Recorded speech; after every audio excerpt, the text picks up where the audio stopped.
СДС, Филипче и Заев да објаснат како се добива златна виза во Дубај, побара од ВМРО. Веќе подолг временски период, Филипче Заев и СДС молчат и не одговараат на нашите прашања поврзани со Дубај. Дали молкот е потврда, ги прашуваме јавно СДС. Дали Заев гради згради во Дубај кои се над 50 ката?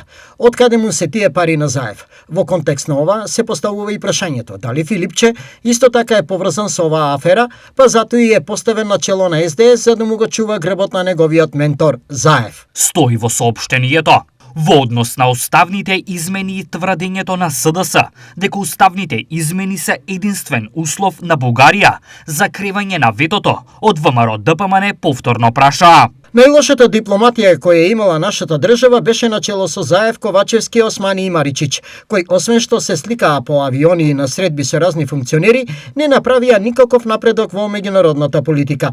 Лажеа дека уставните измени се последното барање од бугарите, лажеа дека само што не направиле двотретинско мнозинство во собрание за уставните измени, лажеа дека датумот за влез во Европската унија го носат во авион, лажеа дека сме отпочнале преговори со Европската унија. Буквално излажаа се.